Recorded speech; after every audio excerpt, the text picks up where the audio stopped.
తెలంగాణలో పెట్రోల్ కొరత ఏర్పడింది. కొన్ని చోట్ల బంకుల్లో నో స్టాక్ బోర్డులు పెట్టారు. దీంతో మిగిలిన బంకుల్లో పెట్రోల్, డీజిల్, సీఎన్జీ కోసం వినియోగదారులు భారీగా క్యూలు కట్టారు. రాష్ట్రంలో ఇంధన కొరత లేదని తెలంగాణ పెట్రోలియం డీలర్ల అసోసియేషన్ ప్రకటించింది. హెచ్పీసీఎల్, ఐఓసీఎల్, బీపీసీఎల్ వద్ద తగినంత స్టాక్ ఉందని స్పష్టం చేసింది. తప్పుడు ప్రచారాలు నమ్మి ముందస్తు కొనుగోళ్లతో ఇబ్బంది ఏర్పడిందని తెలిపింది.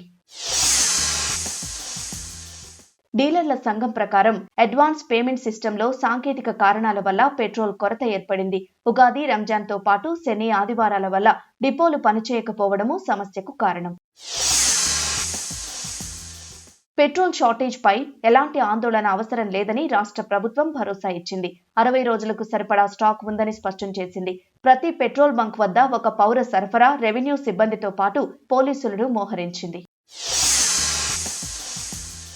పెట్రోల్ కొరత నేపథ్యంలో బస్సు ప్రయాణికులకు టీజీఎస్ఆర్టీసీ ప్రత్యేక ఆఫర్ ప్రకటించింది. హైదరాబాద్ పరిధిలో మెట్రో, ఏసీ, డీలక్స్ బస్సుల్లో టికెట్ ధరలపై 30% రాయితీ ఇస్తోంది. మరికొన్ని రాష్ట్రాల్లోనూ పెట్రోల్ కొరత భయంతో బంకుల వద్ద భారీ రద్దీ నెలకొంది. మహారాష్ట్ర, మధ్యప్రదేశ్లోని కొన్ని నగరాలతో పాటు ఉత్తరప్రదేశ్లోని అయోధ్యలో వాహనదారులు బారులు తీరారు.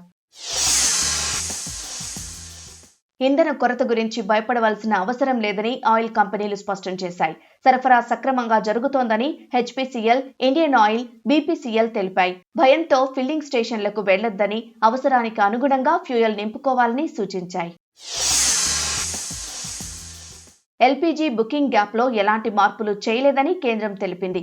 వదంతులు నమ్మొద్దని, పట్టణాల్లో 25 రోజులు, గ్రామాల్లో 45 రోజుల వ్యవధిలో బుకింగ్ చేసుకోవచ్చని స్పష్టం చేసింది.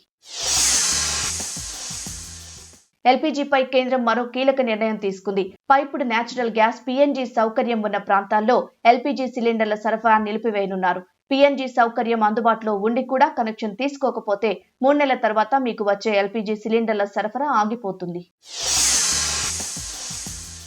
పైప్లైన్ ఉన్న చోట ఎల్పీజీ ఆపేస్తే వాటిని మారుమూల ప్రాంతాలకు పంపొచ్చని కేంద్రం ఈ నిర్ణయం తీసుకుంది.